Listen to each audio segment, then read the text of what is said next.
Hello, and welcome back to another Minecraft Let's Play video with me, Elven Dragon. So, last episode we went and built up a small little kind of farm area here for getting more grass, mycelium, and both kinds of nylium, as well as some mud if we ever get a bottle filler set up around here. And today, I've got something planned that is either going to be great and work really well, or is going to fail absolutely catastrophically and is going to create a huge mess and create a bunch of chaos. So naturally, we're going to do it anyway. And what I have planned is going to be right over here.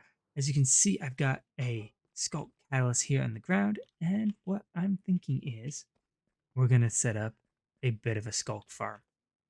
And how we're going to do that is we are going to use some of the new potions and a couple of allays. As you can see, we've got a couple of allays set up on the side there for use in this. And we're just going to basically go to an experience farm. Just instead of using it for experience, we're going to use it to generate some sculk. Now, initially, what I want to do is I want to see if I can use that to help dig down some of this area here and sculk catalyst in the ground. But eventually, we'll put in a stone generator that will go underneath it and we can just mine the sculk up from there. So I've already gone and gathered a few of the materials that we're going to need for this. Just need to get it set up and in. And I don't think it needs to be quite that far up. But that just means we need to do some experiments involving silverfish, which is never fun. Or we just try it, see if it works, and if we get a bunch of silverfish all over the place, then we get to deal with that later. Either way, it's going to be a lot of fun, and, well, again, if we get a bunch of silverfish down here, well, that is a quick way of mining out some of this area here. Alright, so we ended up going down a few more blocks just so we have a bit more space between the islands up above and where this part of the farm is going to be. And we've already started getting in a few of the bits. So we've got our allay chamber right here. So this is where our allays are eventually going to sit. We'll start with 2, and we might go up to 4 depending on if we want more silverfish to make this thing faster. I think 2 should be fine for just a basic sculk farm. Maybe 3 if we're feeling ambitious. But in order to get them in here, we have an activator rail with a minecart here, which puts us right into the center. That means we can actually get the allays in here now. But we just need to get a dispenser in above that. And now we should be able to get our allays in. Just giving them stone for right now. Got some ideas for what to do with them though. Thinking maybe if we put a fence above them, maybe we can get them to kind of stay there. Even if we're far away, hopefully they won't escape on us. They seem to be little escape artists. So hopefully that works. But we're building this whole farm out of andesite because the silverfish won't infest it. I'm hoping that maybe once we get the farm fully in, maybe we can put some stone in the actual island. But I don't want to try and risk that when we're actually building the actual farm stuff itself. Obviously, we can do like slabs and stuff that aren't going to get infested. But now it's time for us to get those allays in. Right now they're holding some stone, which is just because that's what I had a ton of, and it should make it fairly easy to get them into that area. So let's just drag them across here. We just toss those down, hopefully they should go right into the minecart and into the chamber. If we need more of them after this, we've got a jukebox and we've got plenty of music discs that we can use. Alright, so we've managed to get one of these 2 guys in here, and that's really all we need. But since we've already got 2 over here, we might as well get both of them in here. Then we don't have to deal with the jukebox. But once we get those guys in, I'm thinking maybe we'll just go and tie them up. And there we go, we got the second one in. So I'm going to go build up the rest of the farm. Maybe we'll tie them up if we have space. And then I'll be right back. Alright, so I've gone and got the rest of this set up here with a whole bunch of various safety systems. So if we press this button, this will turn on the farm for a short period of time.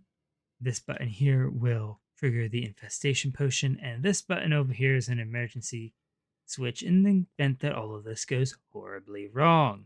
Hopefully it doesn't, because we don't exactly have a scaffolding pillar over here anymore, and I really don't want to have to deal with a mess of silverfish. But with that, let's do that. That sounds like it's working. And let's head over here to view the Oh, wow. That's a lot of silverfish, and that's a lot of sculk. Well, this should make digging this out a lot quicker. This is not a bad sculk farm. We're already getting a bunch of sensors, and I see a shrieker over there already. I think that we're probably going to need a bigger stone generator than I was originally thinking. Oh, that is still going. The silverfish just stopped. Oh, a couple more. But that is still going. I see like 3 or 4 different little bits of sculk going through there. All right, so it's finally stopped, and that was just one short little thing. Wow, that is a lot of sculk. That's a lot of sensors over there, too.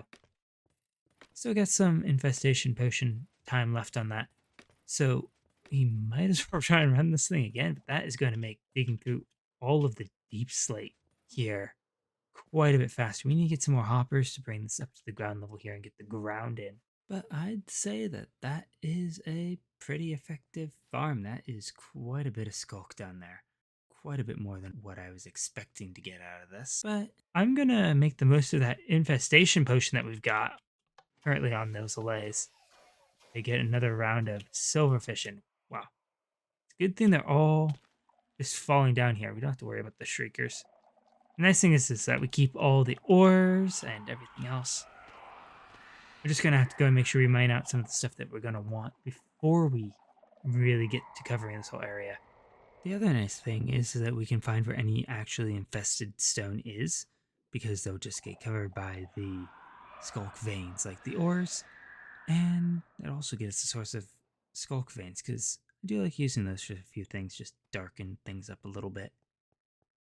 So I'm going to go get some of these shriekers and sensors cleaned up and figure out where we're going to do a stone generator to turn this into a proper farm.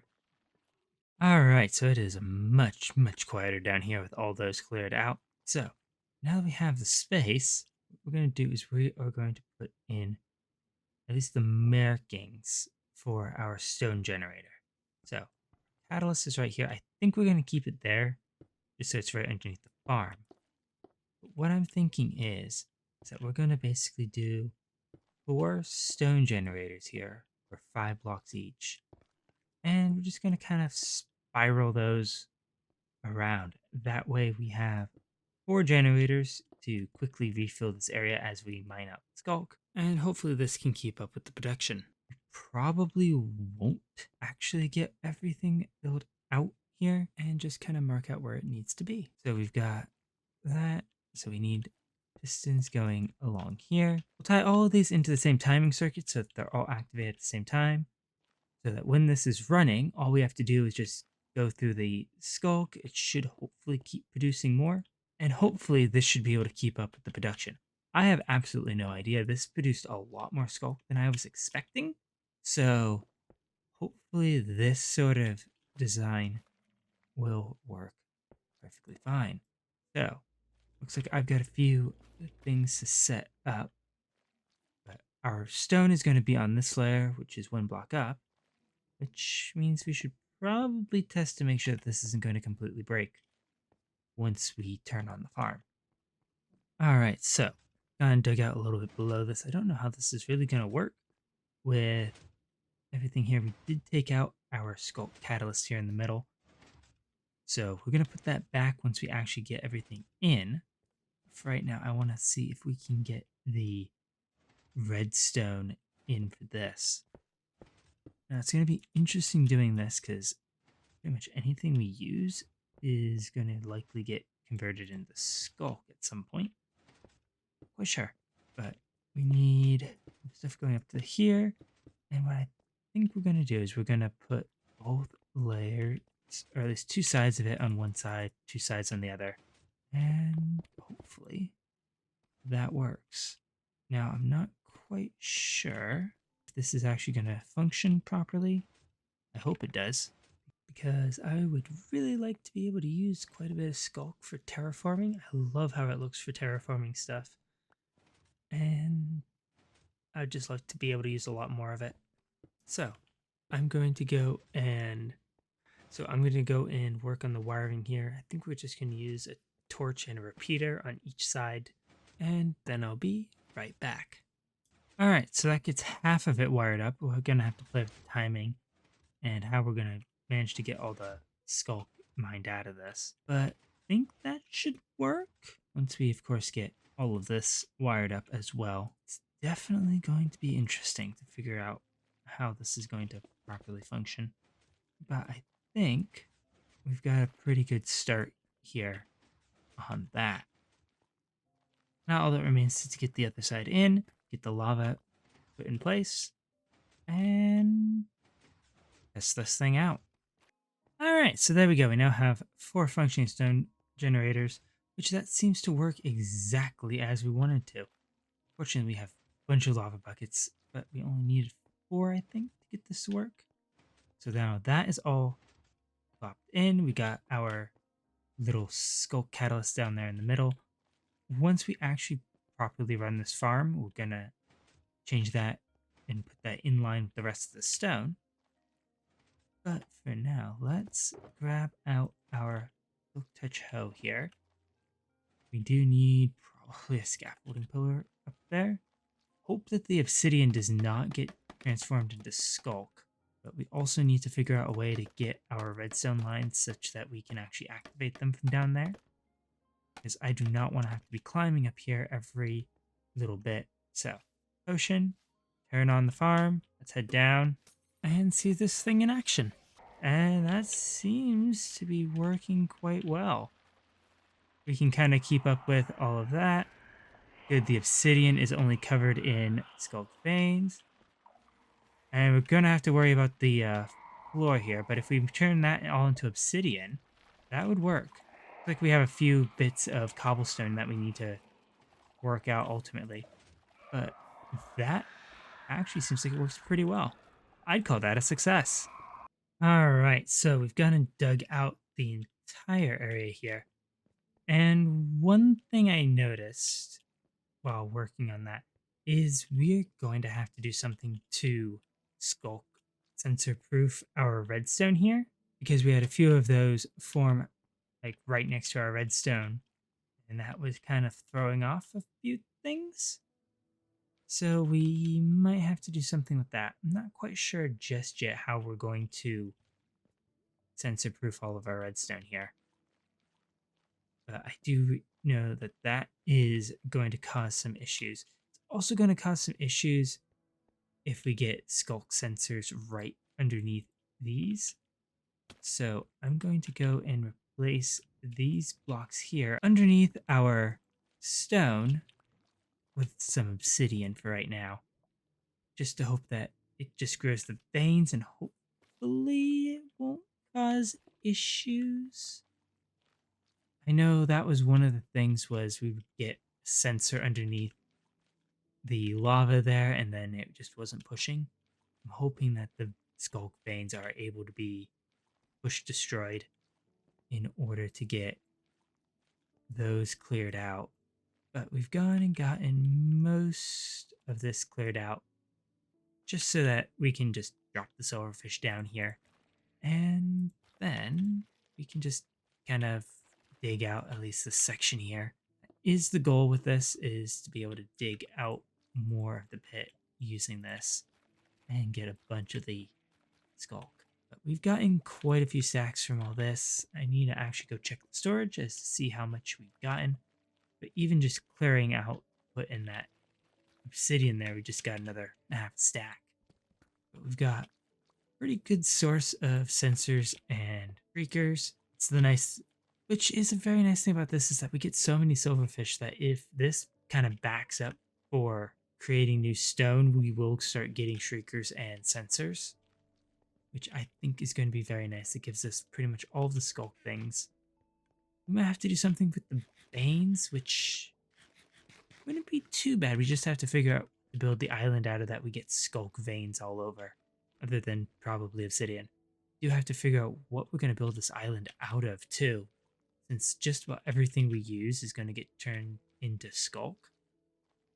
So we may have to play around with some island designs, but that can wait until after we get all this dug out. Or we get this stone covered as well.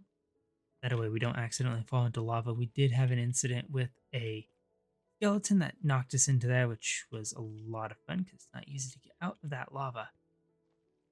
But I think, all in all, this farm is going to be a big help. Now we do have to get more of our infestation potions, which is not that bad. We've got tons of stone, got decent amount of gunpowder right now because we've been working in this area and we get lots of creepers down in this area. The issue is we need more netherwort. So I think that's probably going to be one of the next farms that we need to get in here is a farm for that.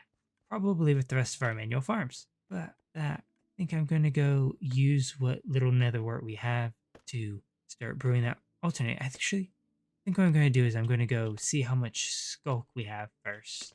And then go raid Stardust Valley because I know we have a nice big netherwort plot there. Considering we can run this farm twice with each potion and we get a ton of sculk each time we run it, I think we should be able to fill up that dispenser pretty quickly with what we have over there. So it's not like we're going to run out of netherwort anytime soon running this farm. But all in all, I'm quite happy with how that turned out. I think for a quick little farm, and for one that we only really run for about 2 to 3 minutes max, I think that's doing all right. Now, again, I do have to get the redstone so we can actually trigger that. Maybe we can use sensors. That might work. I'd have to play around with the calibrated sculk sensors a bit, but I think if we use one of those, we can use that to turn on the farm. Basically, probably play around with our timing circuits there so that we only have to trigger one input. And then we use the sculk sensors to send the signal up on a chain of islands. That might actually work. Would be kind of cool. Something I'm going to have to play around with though. So with that, I want to thank you all so much for watching. If you enjoyed the video, please leave a like and consider subscribing if you want to see more of what is going on in this pit and in the rest of this world. And I will catch you all in the next one. Goodbye.